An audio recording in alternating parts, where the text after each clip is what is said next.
नमस्कार दोस्तों। क्या मेरी आवाज़ आप लोग सुन पा रहे हैं?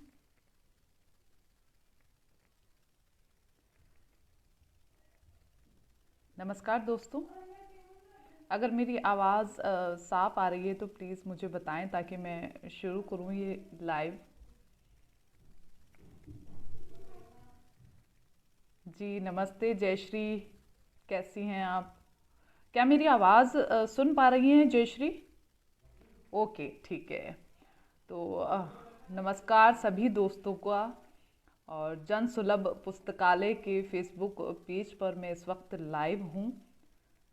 अपने उपन्यास ए मेरे रहनुमा पर बातचीत के लिए यहाँ पर मैं लाइव हूँ।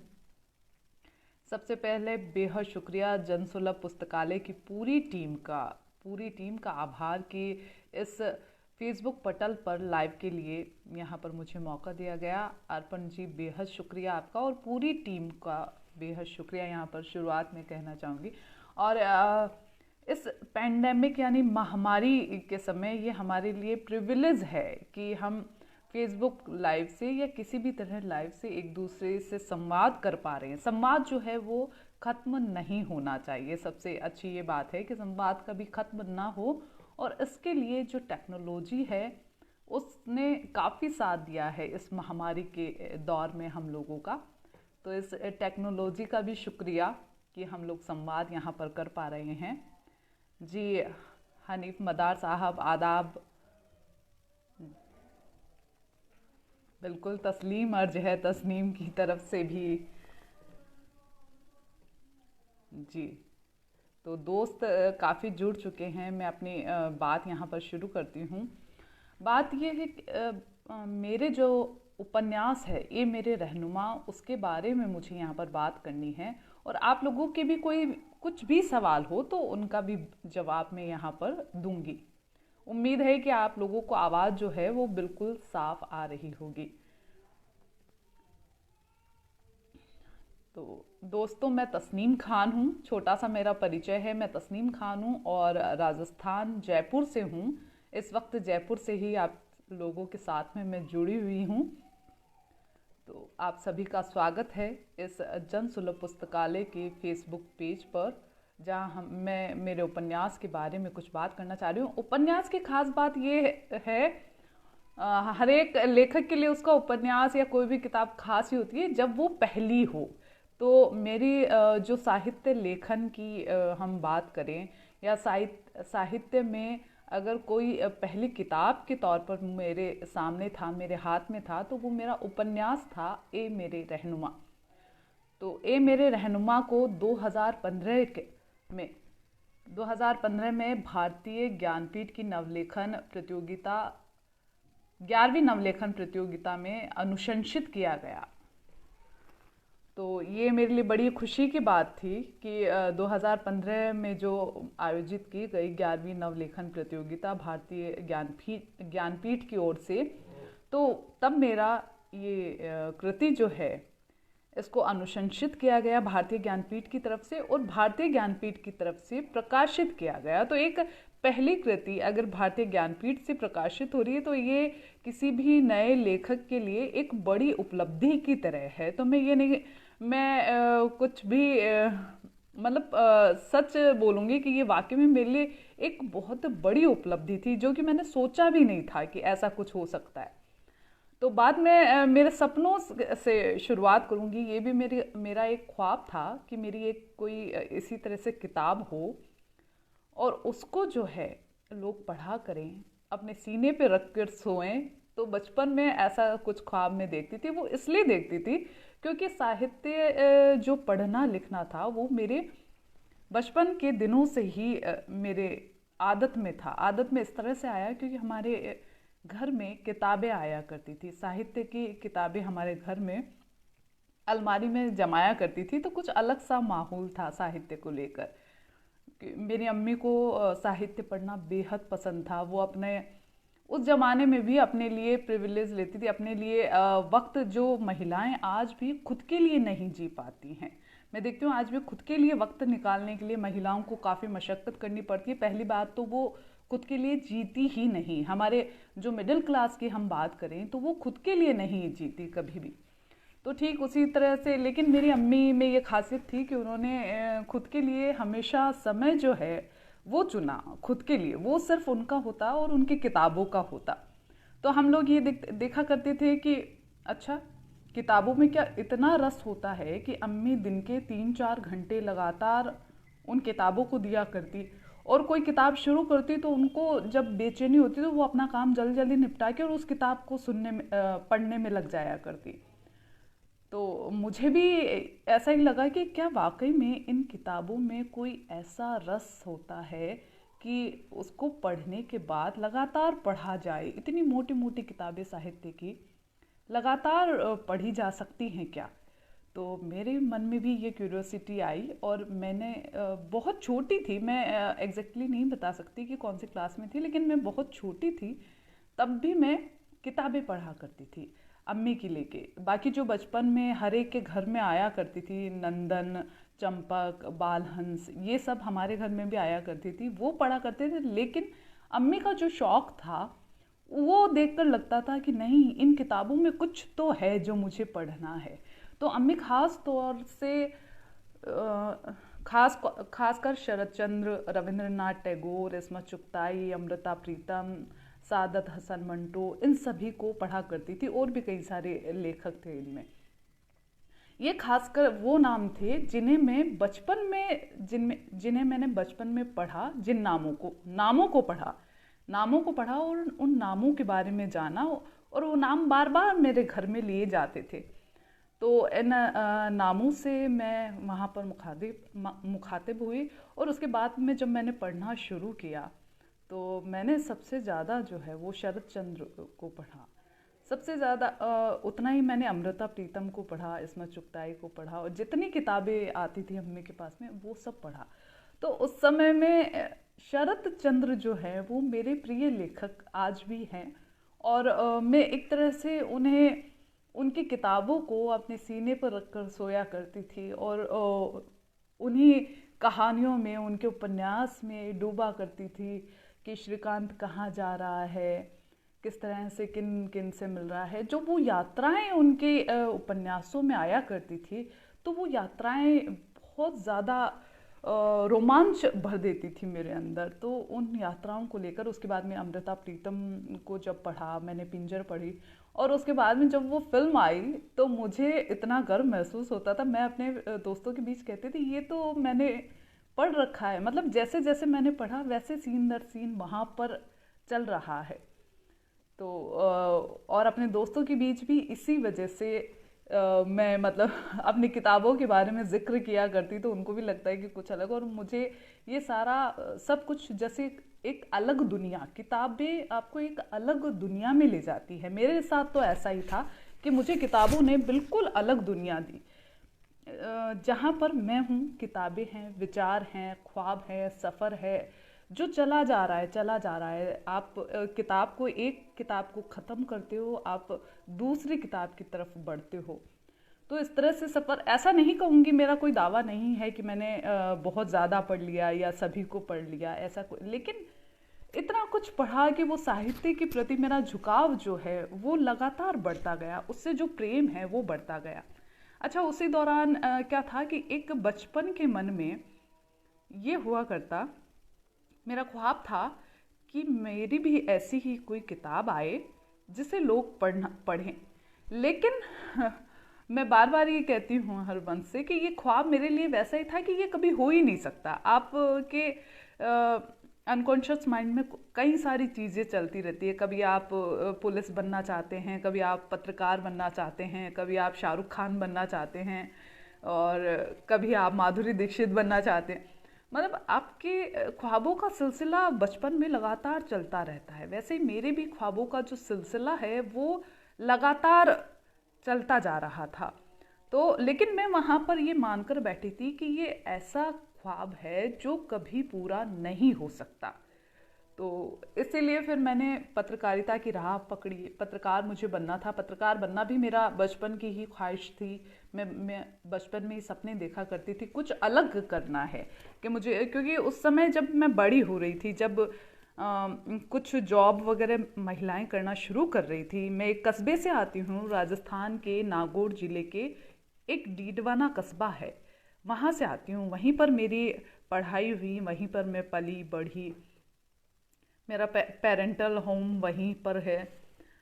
तो उस कस्बाई जीवन में जो महिलाओं के लिए माना जाता था कि एक तो वो प्राइवेट पढ़ेंगे घर पे बैठ के, दूसरा ये कि अगर जॉब उनको करना है, अगर करना है तो वो है टीचिंग लाइन।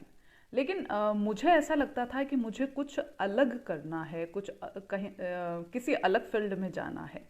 इसलिए मैं पत्रकार होने के सपने देखा करती थी। और पत्रकारिता में भी मुझे टीवी को लेकर कोई नहीं था ग्लैमर, लेकिन मुझे लिखना था मुझे, क्योंकि साहित्य के प्रति मेरा झुकाव था। मुझे लिखना था, मुझे लोगों से बातचीत करनी थी, लोगों से जुड़ना था, सफ़र करना था, यात्राएं करनी थी। यात्राओं के दौरान जो लोग मिलते हैं उनके बारे में जानना था, उनके बारे में लिखना था। तो मैंने पत्रकार होना चुना। हालांकि पत्रकार होना चुनना जो है, उस समय जो मध्यम वर्ग के समाज में, मैं पूरे ही समाज की बात करूंगी, क्योंकि महिलाएं जो है वो किसी उनकी समस्याएं जो है या फिर उनके लिए बंदिशों की हम बात करें तो वो किसी धर्म विशेष से जुड़ी हुई नहीं होती हैं।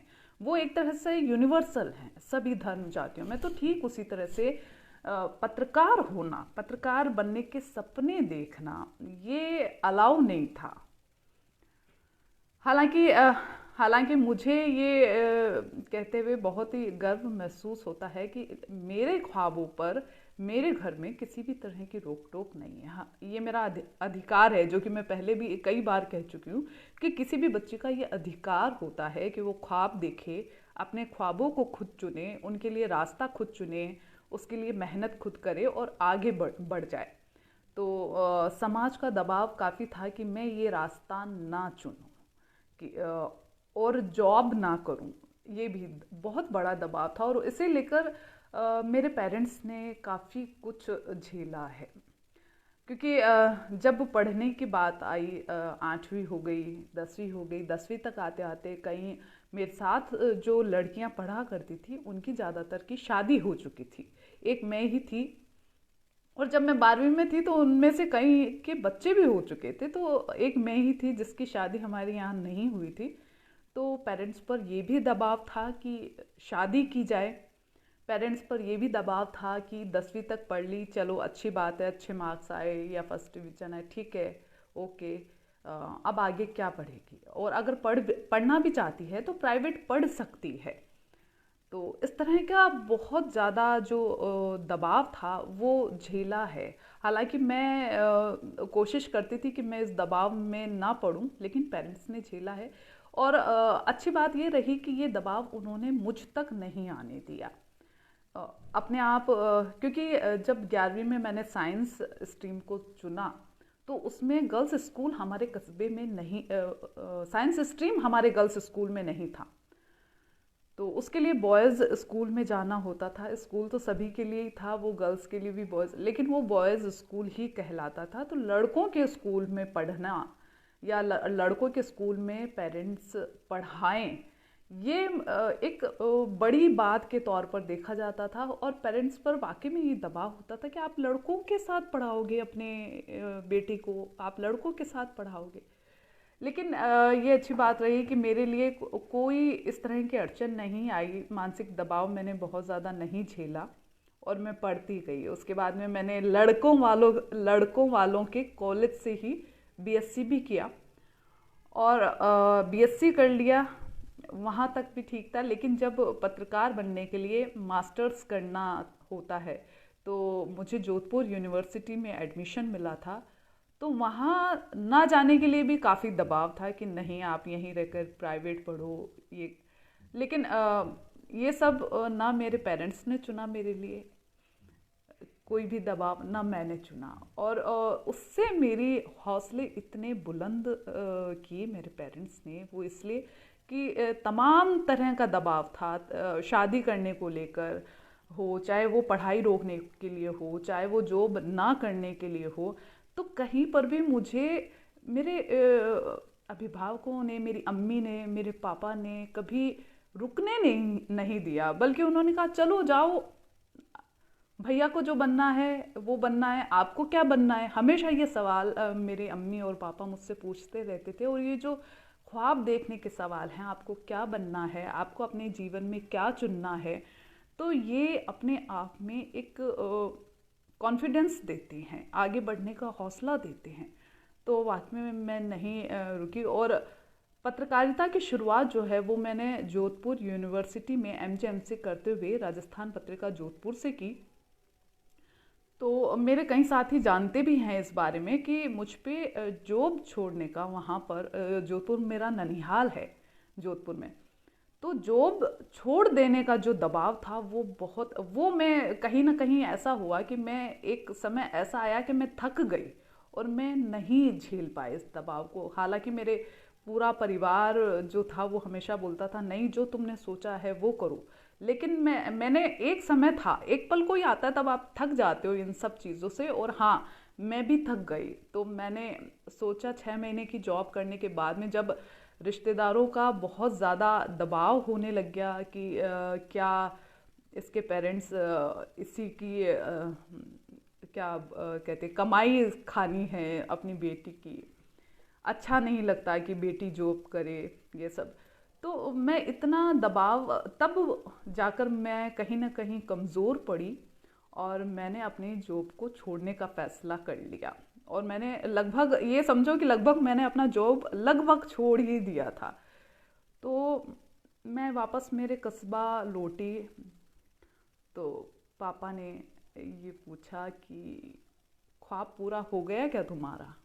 मैंने कहा नहीं। फिर क्यों आई तुम यहाँ पर, जाओ आप वापस अपनी जॉब करो।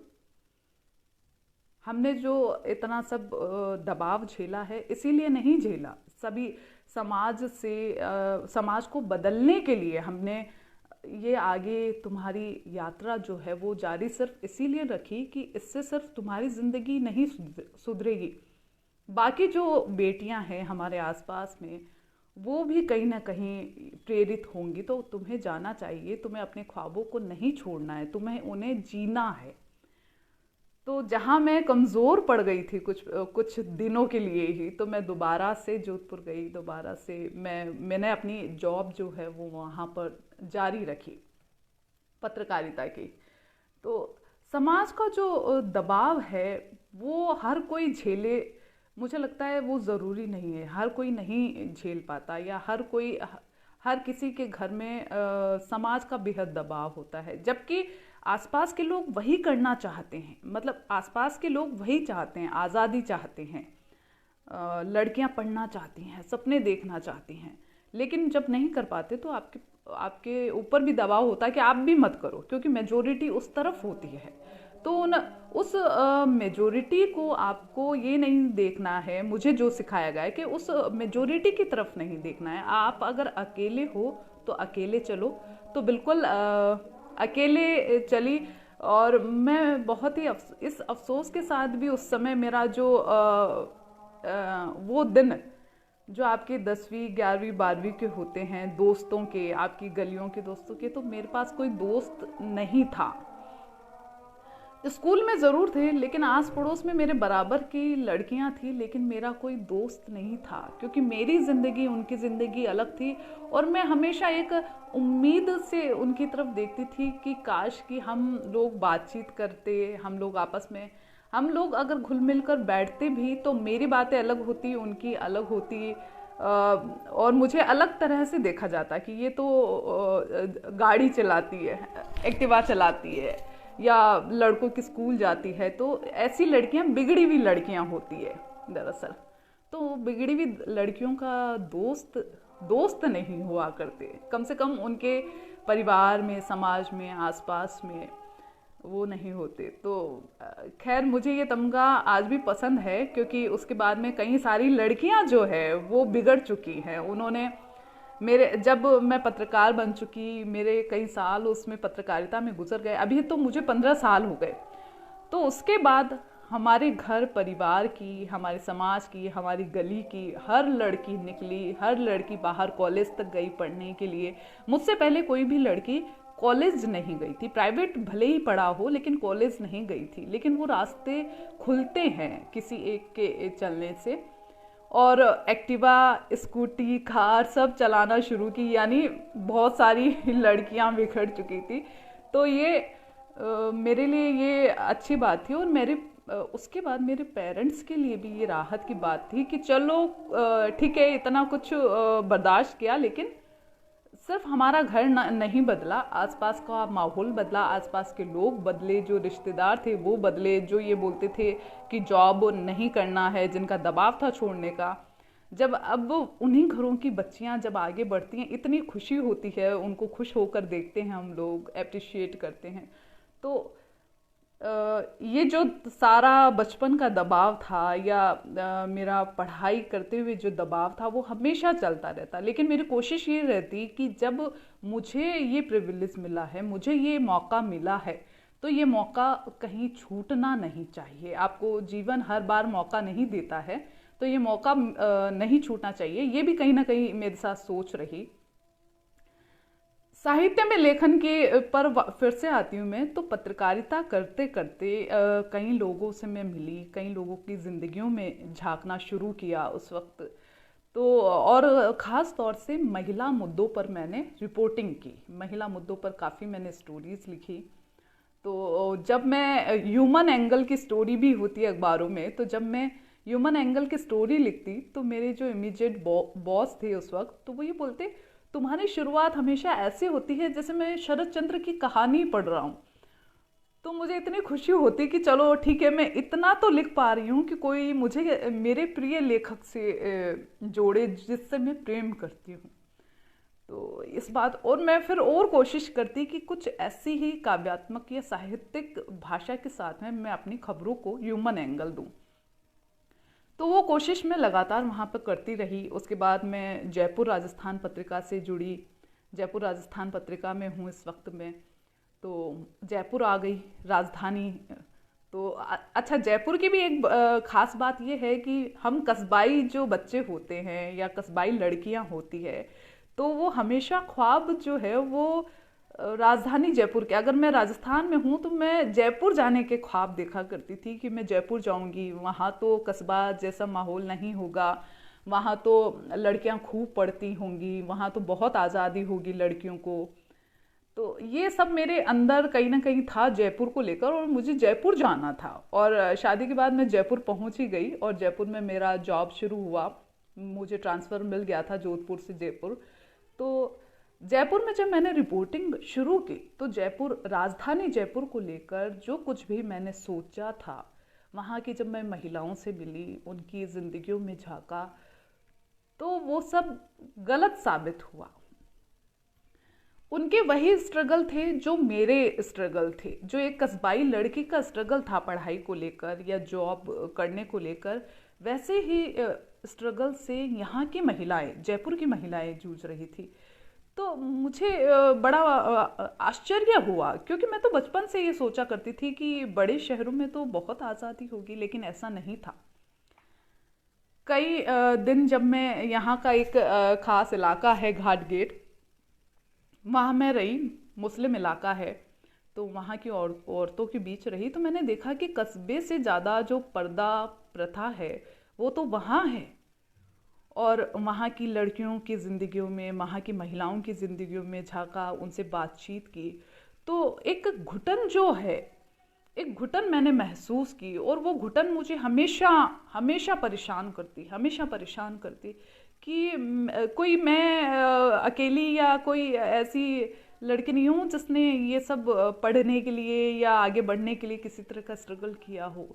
कई लड़कियां हैं जो पढ़ना चाहती हैं लेकिन वो नहीं निकल पाती, और जो निकल गई हैं उनको वैसा ही सामाजिक दबाव झेलना पड़ता है। तो मुझे बड़ा हैरत होती थी कि इस्मत चुगताई को मैंने पढ़ा, उनकी आत्मकथा, तो उसमें उन्होंने लिखा था कि उनको 10वीं की पढ़ाई जारी रखने के लिए किस तरह से अपने घर में बगावत करनी पड़ी।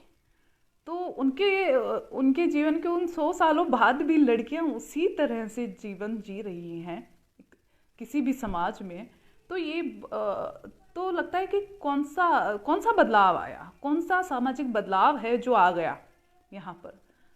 बिल्कुल नहीं था वो सामाजिक, अगर बदलाव था तो वो धीरे धीरे धीरे धीरे बहुत ही धीमी गति वाला था, जिसे कोई बड़ा बदलाव नहीं कहा जा सकता। इसके अलावा मैं खुद जॉब करती थी और भी जॉब करने वाली औरतों से मैं मिला करती थी, उन लोगों की जिंदगियाँ देखी। तो एक और बात मुझे यूँ लगी कि जो पढ़ी लिखी नहीं हैं और जो पढ़ी लिखी हैं, जो जॉब नहीं करती हैं और जो जॉब करती हैं, उनकी जो पर्सनल लाइफ है या उनकी जो घरेलू ज़िंदगी है, उसमें कोई बड़ा अंतर नहीं है। जो सशक्तिकरण की बात हम करते थे कि महिलाएं जॉब करेंगी, बाहर निकलेंगी, आर्थिक तौर पर स्वतंत्र होंगी, तो वो सशक्त बनेंगी, तो ऐसा नहीं है कि जॉब करने वाली महिलाएं सशक्त बनी, जैसा कि मैंने देखा। खैर, इसी दौरान मैंने जयपुर में अपना जॉब किया, चलता रहा यहाँ पर जॉब, अच्छा पत्रकारिता मेरी चल रही थी। और ये कहानियाँ जो है वो हमेशा, क्योंकि पढ़ा था तो इसलिए दिमाग में भी कहानियाँ चलती रहती थी, हमेशा चलती रहती थी। लेकिन खुद के लिए वही था कि नहीं, ऐसा कभी हो ही नहीं सकता कि मैं कोई कहानी लिखूं और कहीं पब्लिश हो जाए। कई सारी कहानियाँ थी जो मेरे अंदर चलती रहती थी, लेकिन वही आत्मविश्वास नहीं था और मैं जानती भी नहीं थी। इस साहित्य वर्ग जो है मुझे बहुत दूर नज़र आता था खुद से। तो जॉब चल रही थी और अचानक जीवन में कोई ऐसी घटना हो जब आपका जो दुख है, जीवन में जो पहला ऐसा बड़ा दुख हो, तो वहाँ से मुझे लगता है कि कुछ मोड़ मिलता है ज़िंदगी को। या तो आप बहुत अच्छा कर जाते हैं या फिर आप बिल्कुल ख़त्म हो जाते हैं। तो मेरी ज़िंदगी में ऐसा ही एक मोड़ आया 2014 में, जब अचानक मेरे पिता की मृत्यु हुई। मेरे पिता चले गए, दिवंगत मेरे पिता। तो वो मेरे लिए एक बड़ा सपोर्ट यूँ था कि मुझे खुद को, मैं खुद क्या हूँ ये बताने में, मैं क्या बन सकती हूँ, मैं दुनिया में क्या कर सकती हूँ। और उन्होंने जो रिस्क लिया था एक तरह से समाज में बदलाव के लिए, तो वो एक रिस्क ही था। तो मैं हमेशा ये सोचती थी, हर काम जो करती थी वो इसलिए करती थी, खुद की खुशी तो थी ही, लेकिन ये भी कि पापा प्राउड फील करें कि उनकी बेटी ने जो देखा ख्वाब उनको पूरा करती है, आगे बढ़ती जाती है।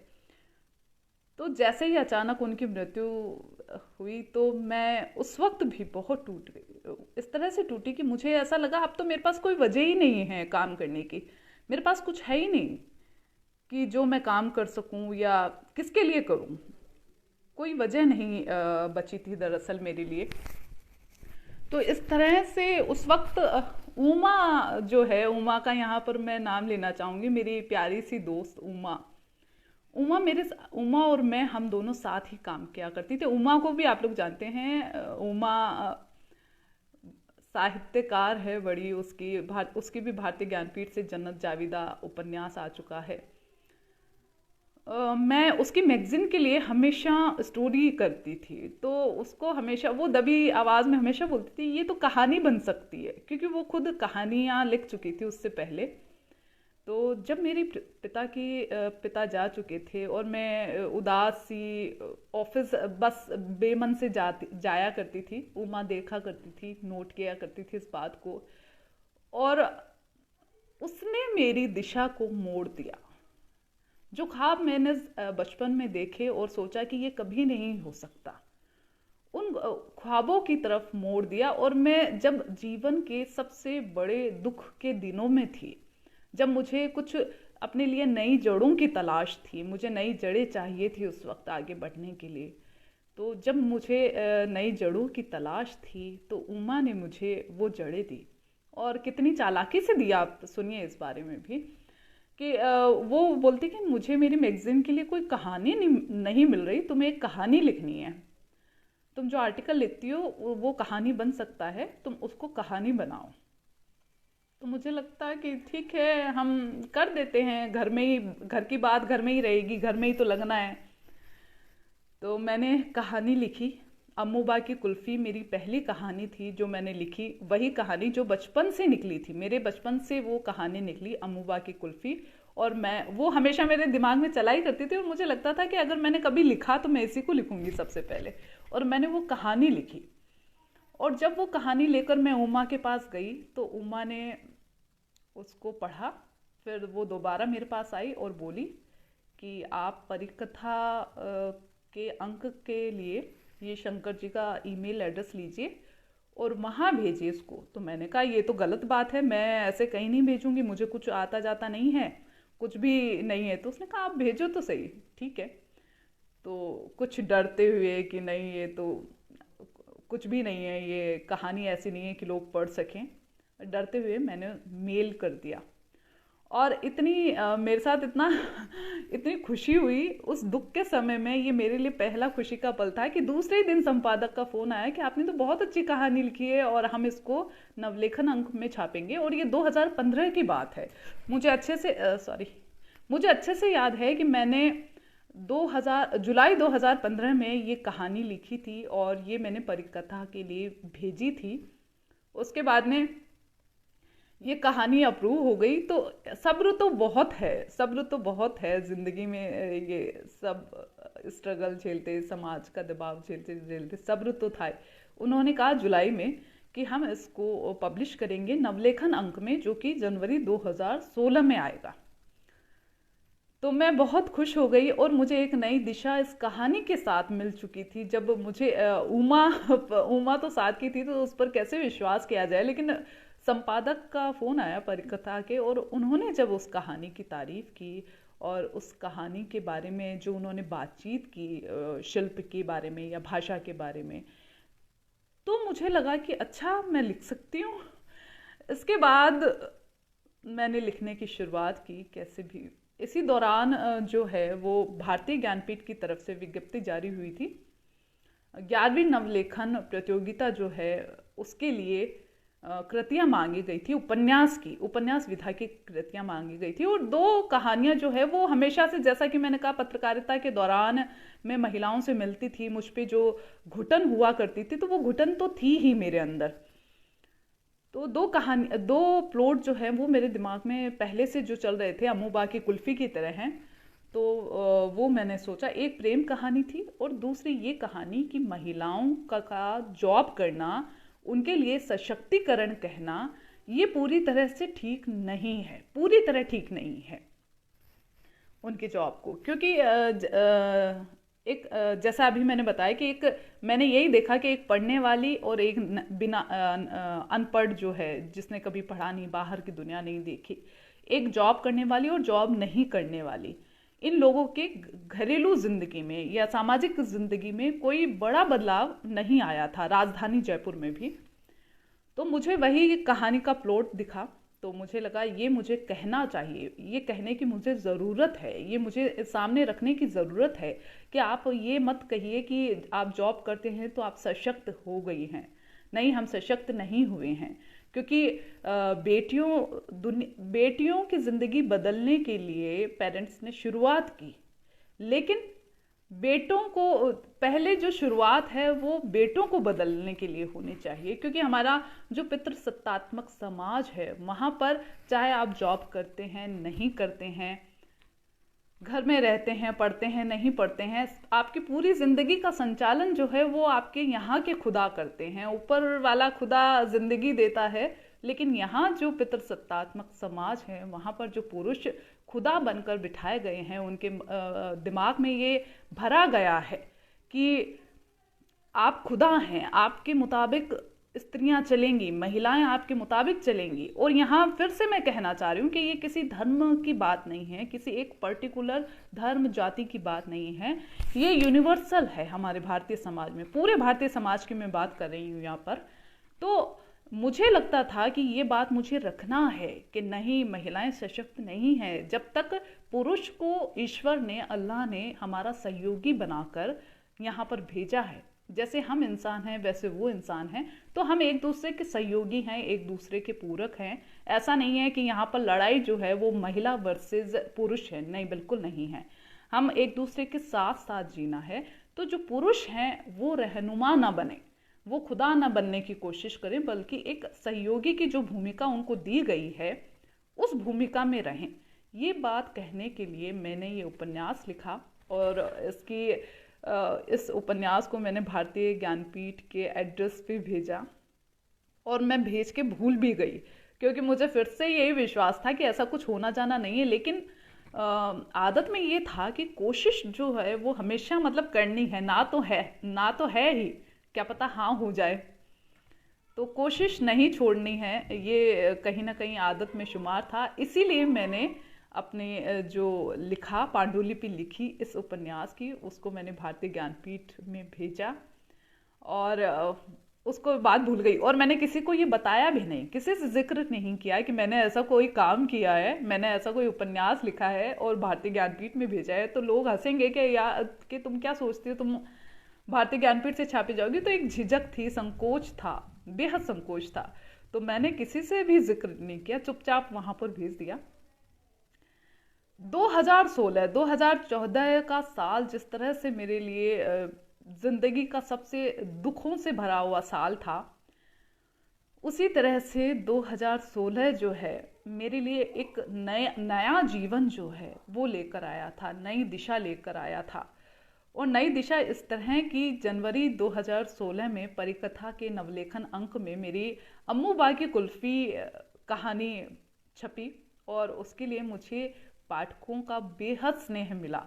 और गीताश्री दी ने भी पढ़ा, अभी लाइव में वो देख रही हैं, उन्होंने भी वो पढ़ी थी, और उन्होंने मुझे बेहद सराहा, और उन्होंने बहुत प्रेरित किया, गीताश्री दीदी ने भी, कि काफ़ी, और भाषा और शिल्प को लेकर उन्होंने अपने फेसबुक की वॉल पर भी लिखा था। तो एक नई जो कहानीकार जो हमेशा ये सोचती रही वो तो कभी कहानी लिख ही नहीं सकती, तो उसको इतना स्नेह मिलना अपने वरिष्ठों से, ये भी एक बड़ी बात थी।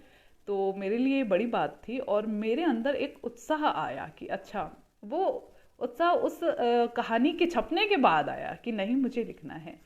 और तभी मैंने एक कहानी लिखी थी जो कि मुझे आज भी पसंद है, रुखे गुलजार। रुखे गुलजार कहानी जो मैंने लिखी वो मैंने पाखी के लिए भेजी थी, और वहाँ के लिए भी वही था कि पाखी में इतना आसान नहीं होता किसी के लिए भी छपना। मैं पढ़ती थी, उससे पहले मैंने हमारे जो समकालीन राजस्थान के ही लेखक हैं, तो मैं लिखना मैंने बाद में शुरू किया। उससे पहले मैंने हमारे राजस्थान के राम कुमार सिंह जी, चरण सिंह पथिक जी, इन सभी को पढ़ रखा था, क्योंकि पढ़ने का शौक था, तो किताबें मैं पढ़ा करती थी।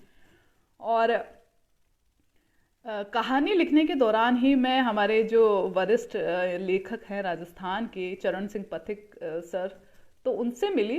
तो उन्होंने पहली बात मुझसे यही कही कि तस्नीम, अगर तुम ग्लैमर देखकर इस दुनिया में आना चाहती हो तो तुम कभी मत आना। तुम क्या देना चाहती हो साहित्य के लिए, साहित्य को क्या कुछ देना चाहती हो, ये सवाल, और इस सवाल का जवाब तुम्हारे पास होना चाहिए। तो ये एक बात ही मैं हमेशा सीखने की होना चाहिए, जो कि सभी में तो कोशिश सीखने की रहती है। तो वो बात मेरे दिमाग में बैठ गई कि मुझे क्या देना है, साहित्य में क्या देना है, ये मुझे सोचना समझना ही पड़ेगा हर हाल में। तो वहाँ से ये परिकथा में मेरी छपी। उसके बाद में उसी जनवरी में, क्योंकि नवलेखन प्रतियोगिता जो है भारतीय ज्ञानपीठ की, उसका जो रिजल्ट आता है, उसका जो परिणाम आता है, वो हर साल जून जुलाई में आया करता था। लेकिन वो जनवरी, जाने कौन सा जनवरी था वो, कि 29 जनवरी 2016 को वो परिणाम घोषित हुए, और मेरा जो उपन्यास है पहला किताब के रूप में, वो भारतीय ज्ञानपीठ ने अनुशंसित किया था, और उसको लेकर मेरे पास फ़ोन आया था। तो मैं क्या उस वक्त मुझे क्या लगा होगा, या मैंने क्या सोचा, मैं कैसे शब्दों में बयान करूं, मुझे समझ नहीं आता यहाँ पर, कि जो ख्वाब जिसके लिए आप सोचते हो ये कभी नहीं हो सकता, ये कभी नहीं हो सकता, आप किताब के रूप में नहीं हो सकते कभी भी, वो मेरे सामने था। मैं सबको पढ़ रही हूँ, और अब किसी के पढ़ने के लिए मेरी भी किताब होगी। तो ये और मुझे ये लगता था कि ये सबसे अच्छा जो तोहफा होगा, ये सबसे बेहतरीन गिफ्ट होगा जो मैं मेरी अम्मी को दूंगी इस ज़िंदगी में। जो अम्मी हमेशा किताबें खोज खोज के पढ़ा करती, उनके पास उनकी बेटी की किताब भी होगी। तो वो पल मेरे लिए बहुत बड़ा पल था, बेहद बड़ा पल। मुझे नहीं लगता उससे आगे कुछ भी मैं करूं, मुझे नहीं पता कि मैं आगे क्या करूंगी, लेकिन मुझे लगता है उससे बड़ा पल मेरे लिए कोई हो ही नहीं सकता था। तो क्योंकि वो मेरे जीवन की दिशा को बदलने वाला रहा, मेरे ख्वाबों का जो यात्रा चल रही थी, उस यात्रा का एक नया पड़ाव मुझे मिला था। उस सफ़र का, मुझे सफ़र करते रहना है हमेशा ख्वाबों में। तो उस सफ़र का एक नया पड़ाव मिला था, मेरी ज़िंदगी बदल चुकी थी वहाँ पर। और जो दुख था वो कुछ हल्का हुआ था, इस उम्मीद से कि शायद ऊपर कहीं बैठे मेरे पापा जो है वो सब मेरे लिए हमेशा रास्ता उन्होंने बनाया है, सारे दबाव झेलते हुए। तो वो मुझे नया रास्ता दिखा रहे हैं। और उमा का इसमें वाकई में बड़ा रोल था। उसने एक कहानी के लिए कहा था, मैं उपन्यास उपन्यास और आगे कहानियों तक आई, तो वाकई में ये मेरे लिए बहुत बड़ी बात थी। तो उपन्यास तक का जो सफ़र है साहित्य का, ये मैंने कुछ आप लोगों से साझा किया है। अब मैं इसका मेरा जो उपन्यास सॉरी, मैं बार बार मैं हिल रही हूँ यहाँ से। तो उपन्यास जो है मेरा, ए मेरे रहनुमा, यहाँ पर मैं आपको उसका थोड़ा सा पाठ करके सुनाना चाहूँगी कि ये उपन्यास क्या है।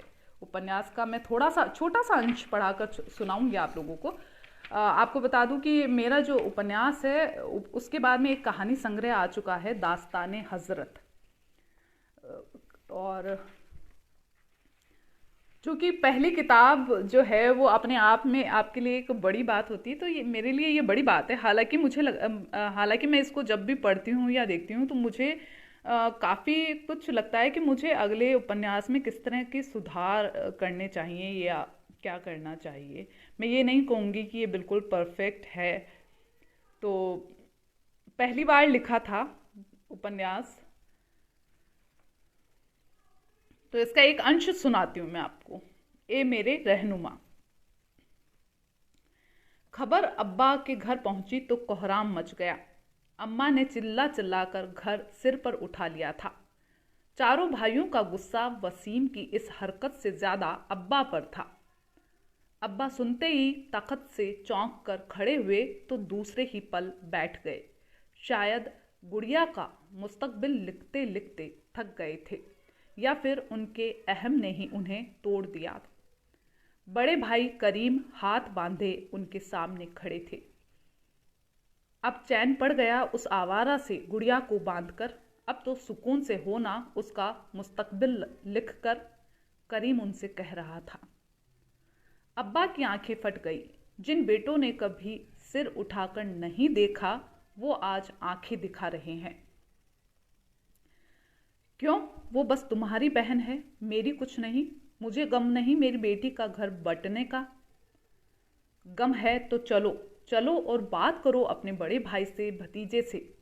बड़े भाई करीम की आवाज और भी तेज हो गई। इस सख्ती के बाद अब्बा से वहां बैठा ना गया। कांधे पर इमामा डाला और घर से निकल पड़े। अंधेरा होने लगा, लेकिन इससे भी गहरा अंधेरा उनके भीतर उतरता जा रहा था। भीतर जैसे खाइयां बढ़ती जा रही थी जिसमें वो अपनी सांस को डूबता हुआ पा रहे थे।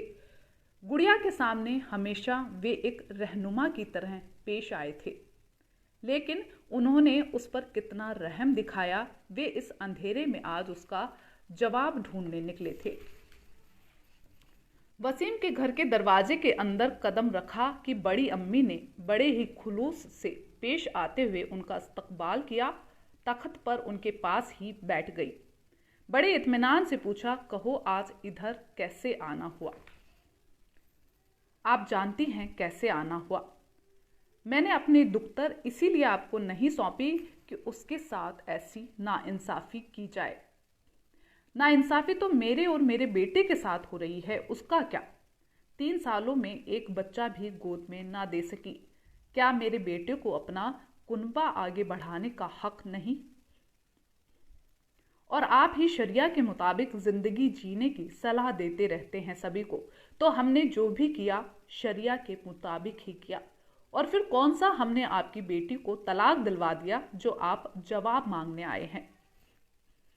वो हैरानी से अपने भाभी के चेहरे के उतार चढ़ाव को देखते रहे। फिर भाभी की आवाज़ उन्हें बहुत दूर से आती हुई सुनाई दी। वे उठ खड़े हुए कि सामने चाय का कप लिए गुड़िया आ गई। उसके चेहरे पर कोई भाव नहीं था। सूती हुई सी आंखें, फक पड़ा चेहरा, आंखों में टिमटिमाने वाली चमक गायब। वो इस घड़ी में भी अब्बा से कोई सवाल नहीं कर रही थी। ना चेहरे पर तलखी थी और ना ही अब्बा के लिए कोई खुलूस। वो किसी ज़हीब सी औरत सी सामने खड़ी थी और अब्बा की आंख उसके सामने उठ नहीं पा रही थी। उनकी जुबान गुड़िया की आंखों की तरह खामोश थी। वो उससे बचकर दरवाजे से बाहर आ गए। अचानक गुड़िया की सूती हुई आंखें उनके सामने आई और उन्हें नीचे की सीढ़ी दिखाई नहीं दी और वो गिर पड़े। वो ऐसे गिरे कि फिर कभी उठ नहीं सके। वो समझ गए कि अब गुड़िया के आगे का मुस्तकबिल उन्हें नहीं लिखना। उसे लिखने का हक दूसरे रहनुमा वसीम ने ले लिया है। सो अब उनकी कोई ज़रूरत नहीं रह गई और उनकी रूह निकल पड़ी। अम्मा अक्सर गुड़िया से कहा करती, अल्लाह आसमानों के पार रहता है, वहीं से रहम करता है, वहीं से अपने बंदों के मुस्तकबिल लिखा करता है। अपने अब्बा के जनाजे पर वो नहीं रोई। उसने मन ही मन कहा, रहनुमा तो आसमानों में ही अच्छे लगते हैं, वहाँ से वे बेहतर मुस्तकबिल लिख सकते हैं। तो ये एक छोटा सा अंश है मेरे इस उपन्यास का। मुझे लगता है इससे पहले वाला भी मुझे थोड़ा सा पढ़ के सुनाना चाहिए ताकि आप इसको रिलेट कर सकें। अभी जो मैंने अंश पढ़ा उससे बिल्कुल ठीक पहले वाला जो अंश है वो पढ़ के सुनाती हूँ मैं। गुड़िया दरवाजे की ओट में खड़ी अब्बा के चेहरे के रंग को बदलते हुए देख रही थी। लंबा कद, चौड़े कंधे, गोरा रंग और इस उम्र में भी गहरे काले बाल, सिर के भी और दाढ़ी के भी। इस गठीले बदन पर कभी स्लेटी रंग तो कभी सफ़ेद रंग के सलवार कमीज का लिबास होता। काली दाढ़ी मूछों के बीच से भी अब्बा का रंग चमकता था। यदि दाढ़ी मूछ ना हो तो खूबसूरती में वे जवानों को भी मात दे। इस पर पेशानी पर स्लेटी रंग का नमाज का निशान उनके चेहरे की गंभीरता को और भी बढ़ा देता। अब्बा की गंभीरता बढ़ते देख गुड़िया ने अपने मन के किसी कोने में छिपे पढ़ने के ख्वाब को वहीं समेट दिया। दिल ही दिल में उस पर तेजाब डाल दिया ताकि उस ख्वाब का कोई कतरा बच ना सके। नन्ही समझदार गुड़िया ने अपने आप को घर के कामों में उलझा लिया था। अब अम्मी को रसोई की ओर देखने की जरूरत ही नहीं पड़ती।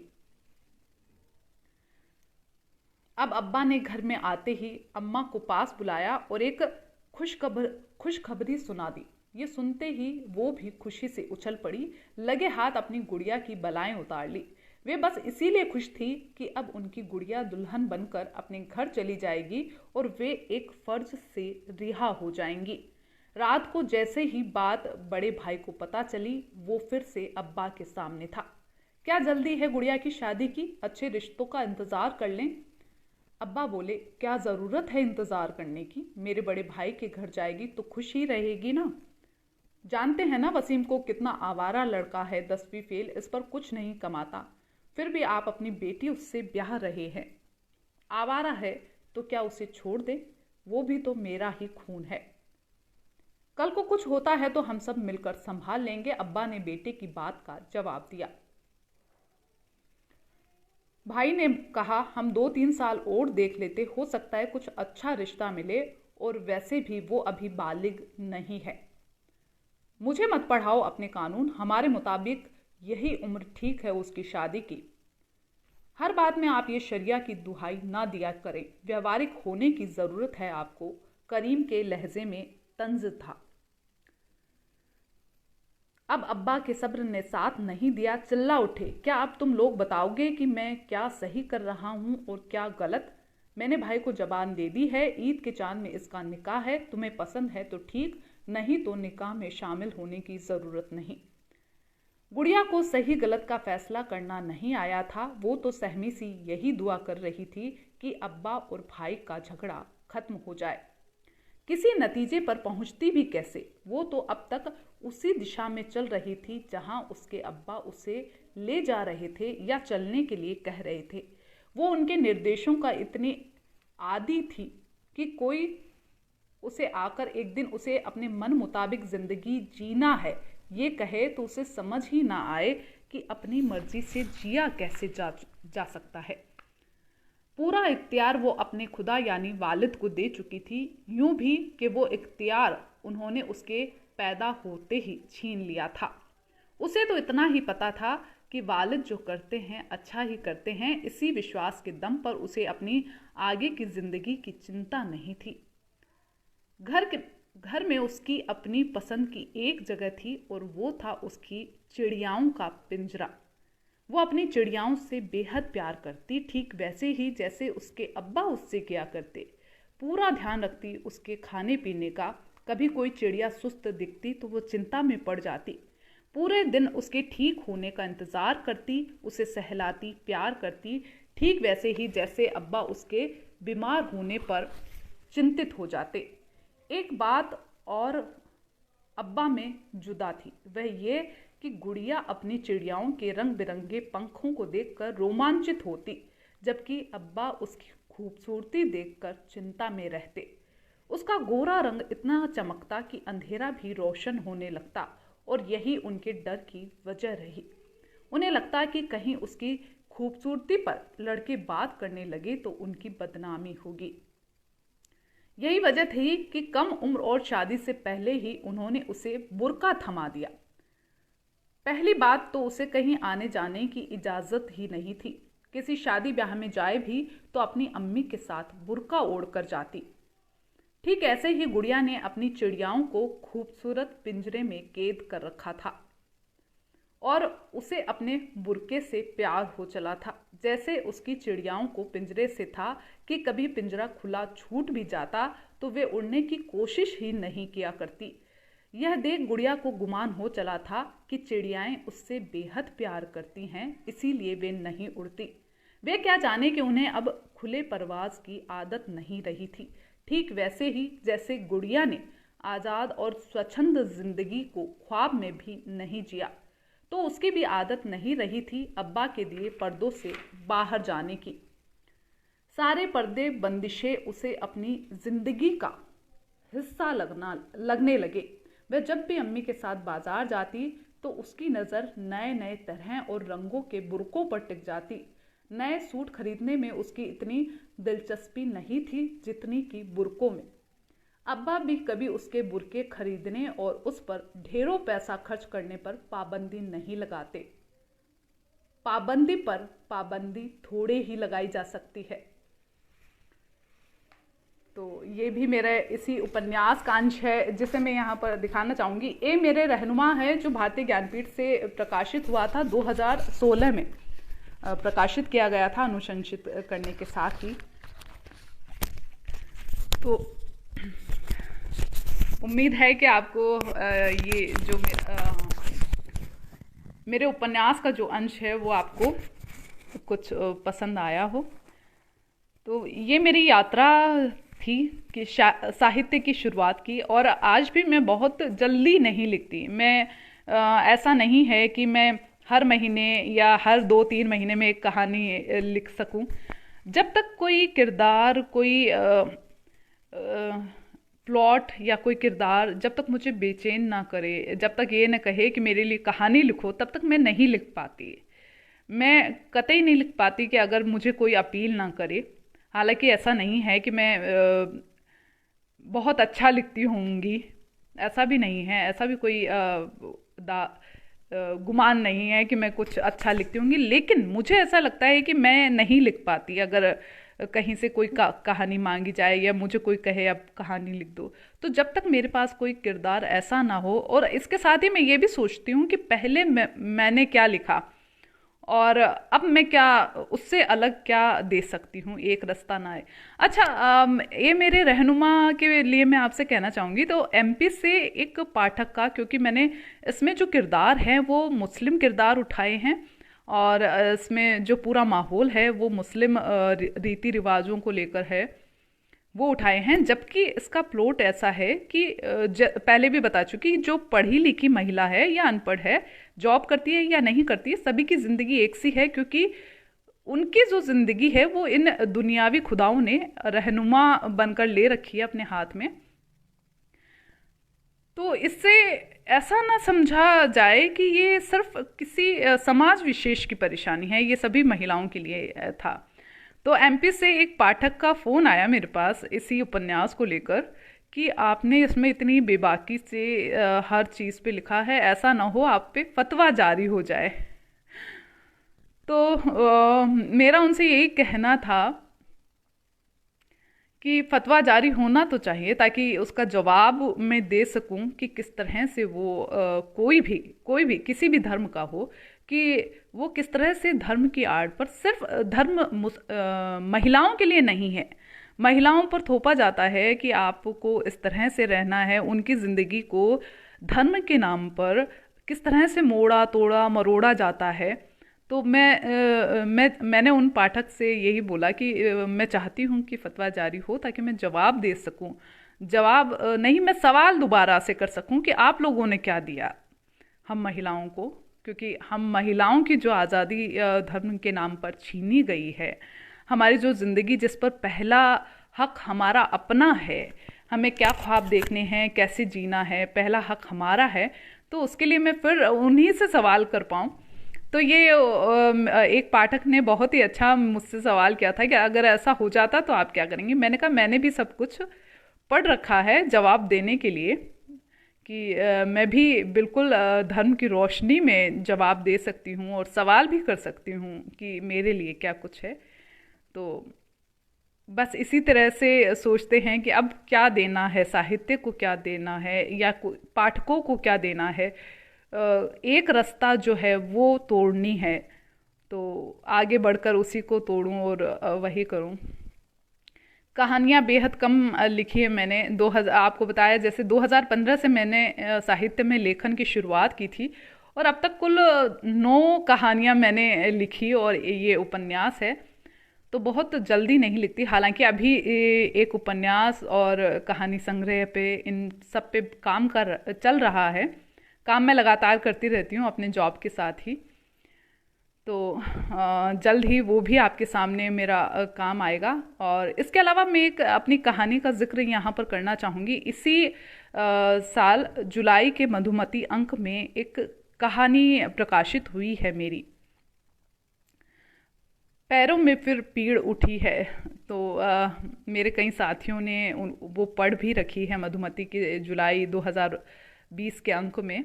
तो वो मुझे लगता है कि वो भी एक लंबा सफ़र, लंबी बेचैनियों के बाद में निकली हुई मेरी कहानी है, जो कि मैंने उसमें लिखी है। आप लोग पढ़ेंगे तो बेहद खुशी होगी उसको भी। वो कहानी जो है उसका भी किरदार हमेशा मेरे साथ साथ चलता रहा, कई सालों से चलता रहा, कई सालों से, कई महीनों से उसने मुझे बेचैन किया। तब कहीं जाकर मैंने वो कहानी लिखी। और जो पीड़, जो पैरों की जो पीड़ है, पैरों में जो पीड़ा है, जो दर्द है, वो दर्द मैंने इतना महसूस किया एक लंबे सफ़र का, बस वही पीड़ा मैंने वहाँ पर लिखी। उसके साथ साथ मैंने भी सफ़र किया था, तो आप उसको भी ज़रूर पढ़ें। और यहाँ पर काफ़ी वक्त हुआ है, आप लोगों के साथ एक अच्छा वक्त बिताया है यहाँ पर मैंने। तो बेहद शुक्रिया आप सभी का, आप लोग यहाँ पर जुड़े। शिवानी बेहद शुक्रिया, ममता कालिया मैम बेहद शुक्रिया आपका, गोविंद माथुर सर, और कई सारे मेरे दोस्त हैं, योगिता जी हैं, भाग्यम शर्मा जी हैं, शिखर त्रिपाठी जी और मनीष वैद्य जी, काफ़ी सराहते हैं। ये भी मनीष वैद्य जी बहुत प्रेरित करते हैं, काफ़ी प्रेरणा मिलती है मुझे इन्हें पढ़कर, इनको सुनकर।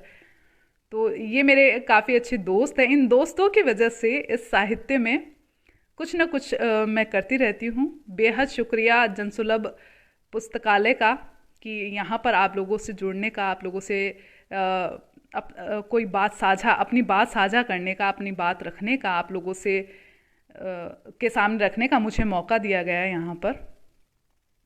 इसके लिए बेहद शुक्रिया जनसुलभ पुस्तकालय का। और ये मैं उम्मीद करती हूँ जनसुलभ पुस्तकालय की ये इतनी खूबसूरत यात्रा जो है वो आगे भी जारी रहेगी। और ढेर सारी शुभकामनाएं इस पूरी टीम को, ढेर सारी शुभकामनाएं कि सफ़र जारी रहे। सफ़र कभी भी मुकम्मल ना हो, ज़िंदगी जब तक है सफ़र कभी मुकम्मल ना हो, ख्वाब भी चलते रहें, उनका सफ़र भी चलता रहे पूरा करने के लिए। तो यही मैं हमेशा खुद को समझाती रहती हूँ कि नहीं, ख्वाब जो है वो कभी मुकम्मल नहीं होने चाहिए। तो इसी के साथ आप लोगों से इजाज़त चाहूँगी। बेहद शुक्रिया मेरी बात जो है वो सुनने के लिए और यहाँ पर मेरे साथ जुड़ने के लिए। बेहद शुक्रिया।